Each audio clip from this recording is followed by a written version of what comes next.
Hello po mga kababayan, si Dante Maravillas. Dito muna po tayo sa ating podcast Life with Dante M.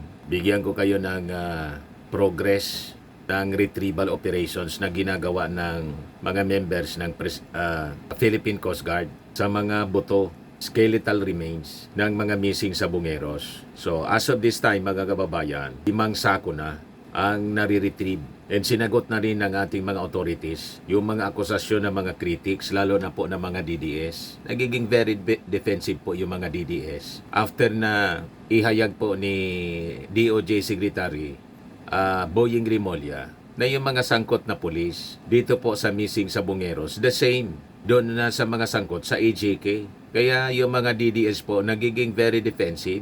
Kung ano-ano mga tinapakalat na issue, kesyo ito daw na mga nare-retrieve na mga bangkay, mga skeletal remains, planted. Ayan tingnan niyo yung pinapakalat ng mga DDS vloggers. Boying, mabuti pa yung bulalo, may utak, ikaw wala. Mukhang madami pa kayong makukuhang sako-sakong buto sa taalik, sa dami ng resto dyan na nag-serve na bulalo. Try mo kaya sumipsip ng isa, baka magkautak ka rin. Nakita ninyo, may mali siya po. Kaya nag-react yung ating mga netizens. Yan Ba't ba apektado masyado ang mga DDS vloggers sa pagkuha ng mga sako sa taalik? Lahat na lang pinakikialaman. Kaya sagot ni Marcos Magbuhos, kasi ayaw nilang magtagumpay ang admin Marcos, kaya gumagawa sila ng distraction at paninira. Yan ang trabaho ng kritiko. Para may mapuna lang, hindi iniisip ang sasabihin nila, sablay naman. Sabi ni Leonardo Maglaya, yan ang sinasabi ng mga vlogger na walang isip, puro na lang pamumuna at walang magandang masabi sa ginagawa ng pamahalaan. Dapat po sana matuwa tayo kasi ngayon lang nagkapag-asa mga kababayan na magkaroon ng hustisya, resolusyon itong missing sa Bungeros po. Kaya tuloy-tuloy ang retrieval operation. Ito pa yung post mga kababayan, pinagdududahan yung mga nare-retrieve na sako. Bakit daw ganyan? Sabi ni James 1993, yan ang post niya. Psst, mga pinglangaw, dilangaw, saan ba to mabibili yung ganitong sako? Sobrang tibay nito. 4 years na nakalubog sa tubig. Yan Isabi ng commander ng Philippine Coast Guard, nilalagay namin sa misnet. Kasi yung sako po, pag ginawakan mo sa ilalim, yung nare-retrieve na sako, lumang-luma na 4 years na po, mapupunit siya, magdi-disintegrate po. Kung halimbawa, hindi ilalagay mga kababayan sa misnet, pag hinatak mo pataas, atakin pataas ng mga divers, di ba? Pupuwersa siya. Mangyayari, sasabog yung sako. So, imbes makuha mo yung skeletal remains, hindi, iaanod lang. Kasi kakalat po siya, sasabog yung sako na sira-sira na po. Nag-disintegrate na sa haba ng panahon. 4 years na pong nasa ilalim ng taalik. Yan talaga itong mga critics, hindi nag-iisip. Yun ang rason kung bakit nandyan yan, nakalagay mga kababayan. Ang tawag niyan, misnet. Ito yung paliwanag mga kababayan ni Philippine Coast Guard Southern Tagalog Commander Commodore Jeronimo Tovilla. Pakinggan natin yung interview sa kanya mga kababayan para maintindihan nito mga critics. Yung kanina tagal ng pag-haul ng tropa natin and medyo dinadrag nila para mas may puwersa, paangat. Malalaki yung bato, sir. Nagkakandak pa kami ng we just rushes to give you an update. Pero kailangan kong i-retrieve yun. Important yun sa investigation. That is part of and again, yun yung challenge, mga kaibigan, ang challenge yan is yung full visibility and yung sea condition. Sir, kung nagkahapon ang isipan sa pag-investigate, sira-sira yung sako. Sira-sira na niya yung sako. Meron part doon natanong ng ating kaibigan na kailangan ko talagang balikan mo kasi yun yung probably na nakabutas din doon sa sako yung mga sharp yung mga bato eh. Hindi naman we don't know what kind of or type of rocks or stone. Yan po. Kini-question, puting-puti pa daw itong sako. Hindi naman ito yung nilagyan talaga originally. Ang nilagyan na sako, ito po mabubulok na po Ito yung mga bones na galing dito na na-recover. Inilagay dito sa bagong sako para sa presentation po. Presentation sa ating mga authorities, sa media. Kasi kung dito pa ilalagay, hindi ilalagay dito, ang mangyari niyan, kakalat lang siya pag binitbit. Planted daw. Yung talagang hindi nag-iisip ito mga critics pong mga DDS. Masyadong defensive kayo. Bakit kayo nagiging defensive? Dahil ba sabi ni Boyeng Rimulya, DOJ Secretary, na yung mga sangkot na polis, sangkot din sa EJK ng previous administration. Kaya siguro nagiging defensive yung mga DDS kasi noong Mayo 2022 may ganitong balita, statement ito mga kababayan ni Digong as reported by Abante News. Ayan May 2, 2022 Abante News. Kaya di makita bangkay 30 missing sa Bungero, sinunog, sabi ni Digong. Ang tanong, bakit alam niyang sinunog? Sinunog nga. Kasi yung mga bangkay na nakita po, sunog na sunog ang itsura. Yung mga buto na natira, sunog na sunog. Uling na lang po. Uling na lang, sinunog. Yan So ang tanong, paano alam ni Digong na sinunog? Yan ang malaking katanungan mga kababayan. You see, ituloy natin yung balita. Yan Malaki ang inala ni Pangulong Rodrigo Duterte na pinatay at sinunog ang mga nawawalang sa Bungero. Kaya hanggang ngayon ay walang makitang bangkay ng mga ito. Inihayag ito ng Pangulo sa kanyang pagdalo sa isang aktibidad sa San Fernando, Pampanga nitong araw ng Linggo. Noong 2022 pa ito po na news. Ayon sa Pangulo, may duda itong tuluyang pinatahimik ang mahigit 30 sa Bungero na unang napaulat na nawawala noong mga huling buwan ng 2021. Sana yung nawala, well, hindi na makita. What is my suspicion? Sinunog yung mga katawan nun, sabi ni Digong. Posible anyang mga pulis nasabit sa pagkawala ng mga sabungero dahil may mga naka-identify sa mga ito. Sinabi ng presidente na hindi niya nilalahat ang mga pulis, subalit may mga ilan na ang estelo ay pumasok sa mga bahay at mangidnap ng kanilang target. Yung pulis, hindi naman lahat, kakaunti lang yan sila. Yan sa Isabo ngayon, may mga pulis nasabit kasi identified sila. Bakit pulis? Sila lang naman yung law enforcement. Sila lang ang makapasok ng ganoon sa estelo. Yang makapasok ng bahay, magkidnap, harap-harapan, tapos wala na, dagdag ng Pangulo. So ngayon, lumabas, sinunog nga, at ang mga sabit, mga pulis nga po. Ang tanong, during his time, hindi man po ito nasolusyonan. Nagpa-imbestiga si Bato de la Rosa sa Senado.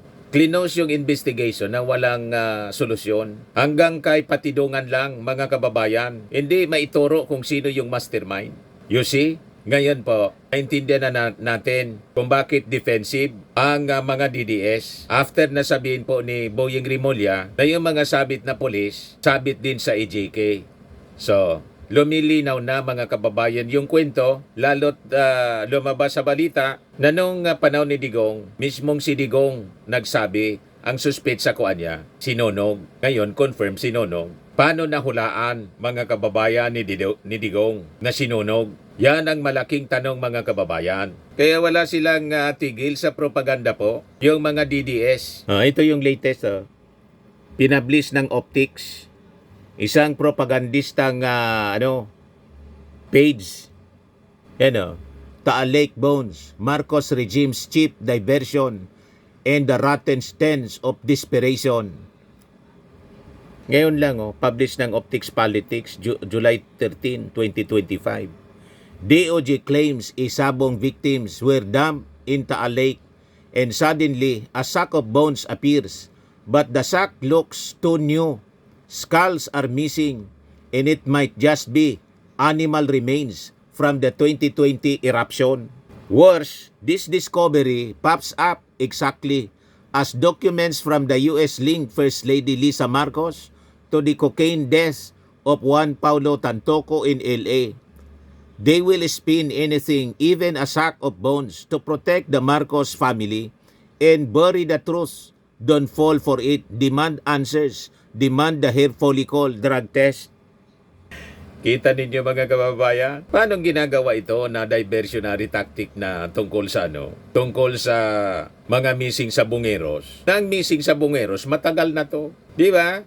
At saka, yung paglitaw uli ng kwento sa may-ari ng Rostans na si Tantoco, kahapon lang po lumabas. Pero itong missing sa bungeros, ilang weeks na to na pinapaimbestiga kasi pumunta po sa DOJ. Walang resolution kasi nung previous administration. Yung mga kapamilya ng missing sa bungeros at tinutulungan ng ating gobyerno. So ginamit na naman po nilang propaganda at pinalilitaw ng mga DDS vloggers na yung mga nakukuhang buto planted po. Kaya nag-react na po yung ating mga authorities. So balikan natin yung PCG commander si Commodore Jeronimo Tovilla. We're placed para sa center. So, we cannot say much about that. And again, investigation site na yung mag-deliver. Pero may mga nakakapapa, yung mga divers po sir, marami pang nakakapapa. Yun yung initial kasi siyempre limited yung search pattern natin kasi nag-iiba talaga yung description ng characteristics ng tubig. Kahapon, before entry, okay pa yung visibility. Upon reaching the bottom, 1 meter na lang yung makikita mo na kaya mong distinguish. But this time, nakita nyo rin, poor talaga yung visibility. Pero bukas po, itutuloy ang Yes. pag-dive. As much as we could, as much as we can, lahat ng kaya namin gawin para makatulong kami sa investigasyon at maibisan namin yung mga kalungkutan, yung mga pamilya, yung nawawala, tinahanap. Gagawin talaga po ng inyong Philippine Coast Guard at ng mga ibang ahensya na nandito. May iba pa po bang lugar, bukod doon sa kanina ko sinabi ko, may iba pa po lugar na sinabi na posibleng dinagay yung mga bangkay? Yung information na gano'n, coming lang doon sa nagbigay sa ating lead agency natin. They were the one who gave us the information sa location.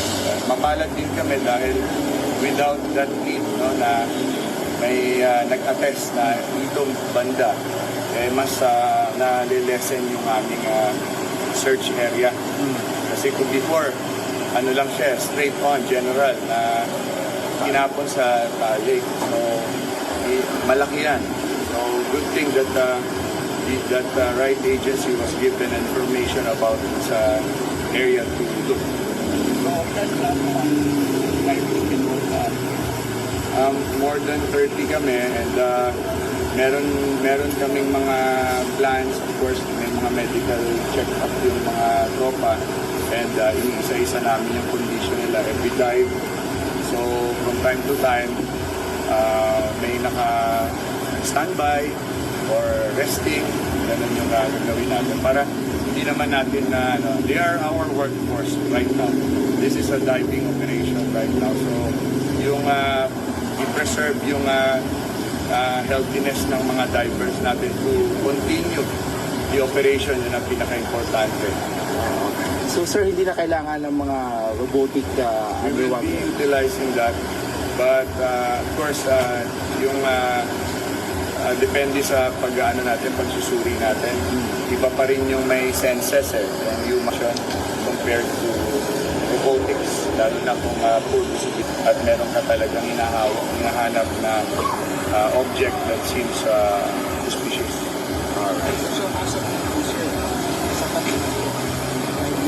Yes, we have enough diving team.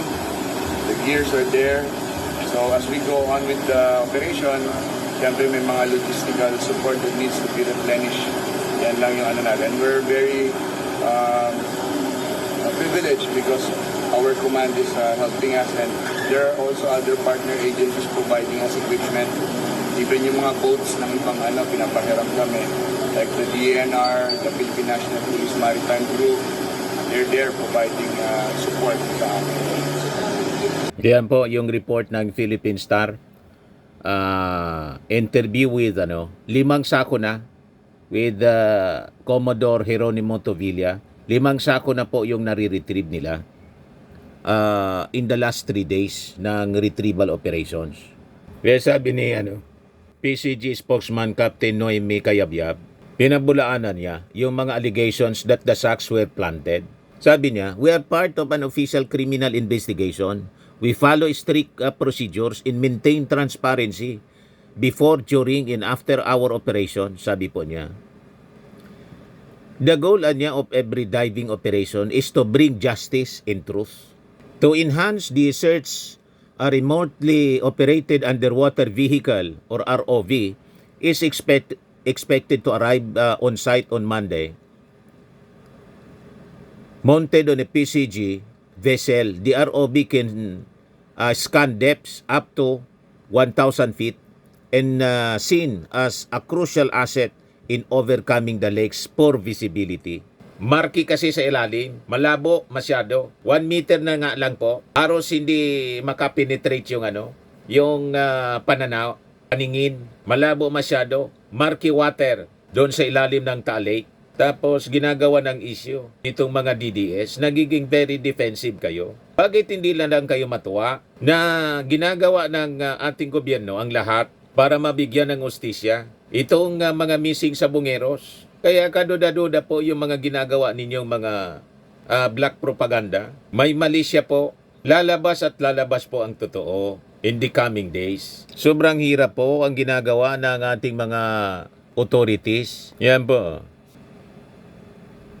Napakasasama ng mga ugali ninyo talaga. Ginagawa ng ating gobyerno yung tama. Sinasabayan pa ninyo ng mga baseless na mga akusasyon, mga propaganda. But anyway, mga kababayan, tututukan na lang natin yung mga developments ng balitang ito. Sabi nga, nothing concealed which shall not be revealed or hidden which shall not be made known. Lalabas at lalabas po kung sino yung mga nasa likod talaga nito po. Mga sangkot dito po sa karumal-dumal na krimen na nangyari po sa missing sa Bungeros. So yan muna po ang mga developments ng balita po. Kung hindi pa kayo nakasubscribe dito sa ating channel, click subscribe dito po sa Life with Dan TM YouTube channel. Lagi nating tatandaan, you become what you believe. Ako po si Dante Maravillas. Bye-bye po. God bless.